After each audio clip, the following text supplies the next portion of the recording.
चलिए अब शुरू करते हैं कि डॉक्यूमेंट वेरिफिकेशन से संबंधित जो आपके क्वेरी हैं या कौन कौन से जो समस्याएं होती हैं उनको देखते हैं। तो सबसे पहली जो समस्या है, डॉक्यूमेंट में आपका नाम गलत हो गया है।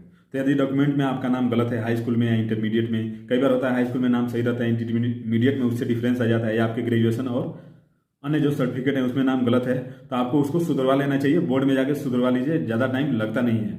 अभी आप पैसे खर्च करेंगे, टाइम देंगे तो 1 या 2 दिन में आपका सही होता है। यदि आप फिर भी सही नहीं करवा पाते हैं तो आप एफिडेविट बनवा के ले जा सकते हैं, आपका काम चल जाएगा। आप एफिडेविट कहाँ से बनता है? तहसील से बनता है। उसमें आपको मेंशन करना होगा कि मेरे मार्कशीट में मेरा नाम गलत है।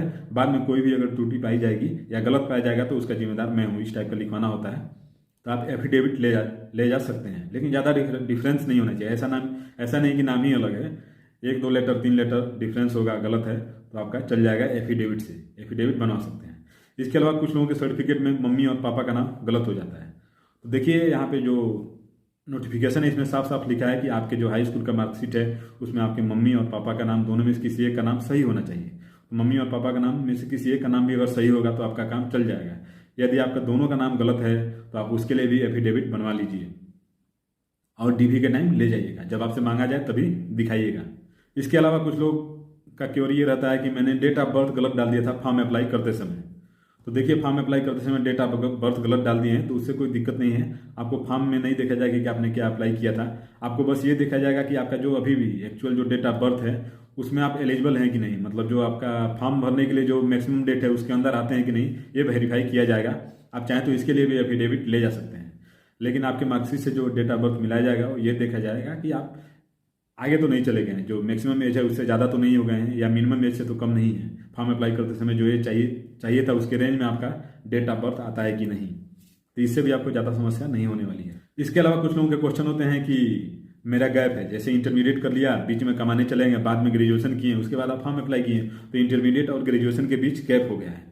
तो इसके लिए आपको कहीं भी जाएंगे, कहीं भी आप डीवी के लिए जाएंगे या कहीं भी एडमिशन लेने जाएंगे तो इसके लिए आपको एफिडेविट देना ही पड़ता है। ये केवल रेलवे का रूल नहीं है, हर जगह का रूल है। तो आप एफिडेविट पहले से बनवा के रखेंगे, अपने गैप सर्टिफिकेट उसको बोलते हैं, एफिडेविट ही होता है। तो गैप सर्टिफिकेट आपको बनवा के ले जाना पड़ेगा कि हाँ बीच में मेरा पढ़ाई गैप हो गया था।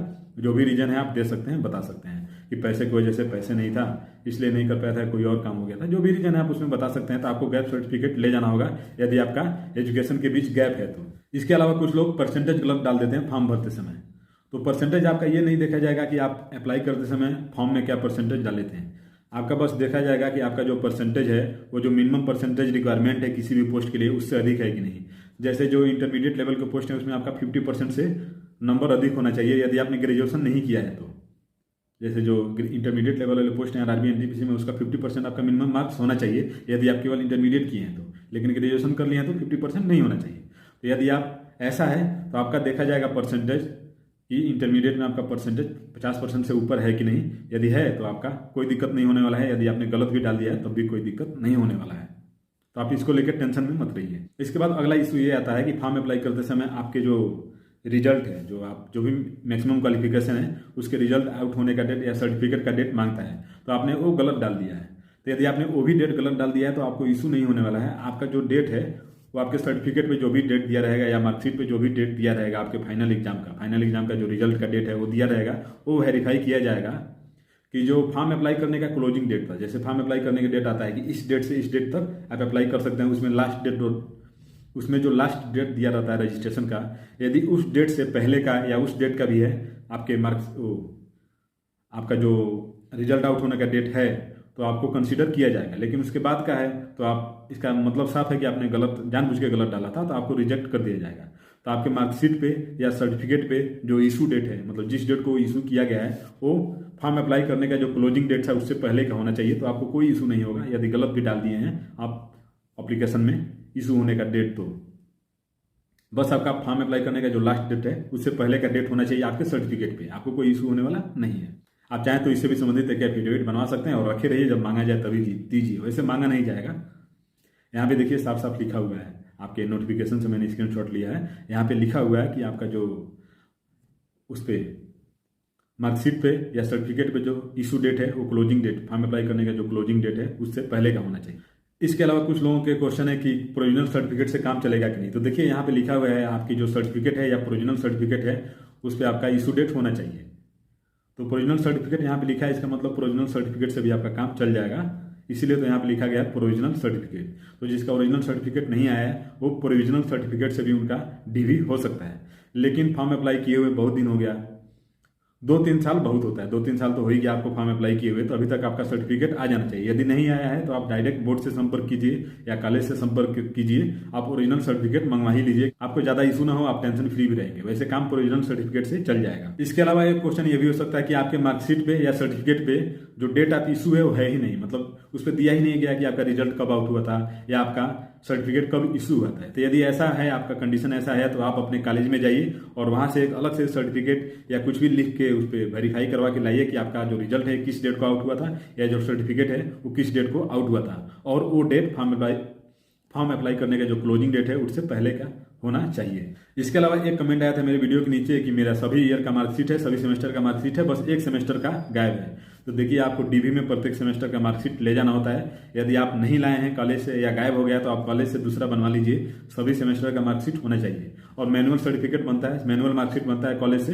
तो कोई इशू भी नहीं होने वाला है। आप कॉलेज पे जाइए, थोड़ा हाथ पैर चलाइए, मजे मत लीजिए बैठ के, और अपना सभी प्रत्येक सेमेस्टर का सर्टिफिकेट वो मार्कशीट जरूर इशू करवा लीजिए कॉलेज से। यदि आप ईयरली पढ़ाई किए, जैसे मेरा जो डिप्लोमा था वो ईयरली था, तो प्रत्येक ईयर का मार्कशीट आपके पास होना चाहिए। फाइनल ईयर का तो होना ही चाहिए, बाकी प्रत्येक सेमेस्टर का मार्कशीट होना चाहिए। यदि आपके पास नहीं है तो आप प्रत्येक सेमेस्टर का मार्कशीट अरेंज कर लीजिए कॉलेज से संपर्क करके। इसके अलावा एक और क्वेश्चन आता है, जैसे जो टेक्निकल डिग्री होते हैं उसमें बैक लगता है। जैसे ग्रेजुएशन जो डिग्री बीटेक किए होंगे, ग्रेजुएशन पोस्ट वाले जो होंगे बीटेक किए होंगे, तो उनको बैक लगा होगा जो बाद में क्लियर हो जाता है। तो कुछ लोग ये भी क्वेश्चन पूछते हैं कि पहले बैक लगा था बाद में वो क्लियर हो गया है, तो कोई इशू हो गया डीवी में। तो देखिए, डीवी में कोई इशू नहीं होने वाला है, आपका बैक क्लियर हो गया रहेगा तो कोई इशू नहीं होगा। तो जिनका बैक लगा है बाद में पास हो गए हैं उनको कोई दिक्कत नहीं होने वाला है। देखिए, कभी कभी ऐसा भी होता है कि आपके जो डॉक्यूमेंट हैं, जो भी मार्कशीट हैं, उसमें आपके पापा का नाम अलग है, और जो आपके पापा का डॉक्यूमेंट है, जैसे उनका आधार कार्ड हो गया या उनका जो मार्कशीट हो गया, उसमें उनका नाम अलग है। जैसे मेरे पापा का नाम, जो उनका मार्कशीट है उसमें प्रसाद कुशवाहा लिखते थे अपना टाइटल, लेकिन मेरे मार्कशीट में, मेरे सभी डॉक्यूमेंट में पापा का नाम के टाइटल में केवल कुशवाहा है और पापा लिखते थे प्रसाद कुशवाहा, तो दोनों डिफरेंस हो गया है। ऐसे बहुत सारे कैंडिडेट होते हैं, तो इसमें टेंशन लेने की बात नहीं है। आपके जितने भी डॉक्यूमेंट हैं, मतलब आपके जितने भी डॉक्यूमेंट हैं, वो हाई स्कूल हो गया, इंटरमीडिएट हो गया, या उसमें पापा का नाम सेम होना चाहिए। ऐसा नहीं कि आपके पापा का डॉक्यूमेंट से वेरीफाई किया गया है। आपके जितने भी डॉक्यूमेंट हैं उसमें आपके पापा का नाम एक जैसा ही होना चाहिए।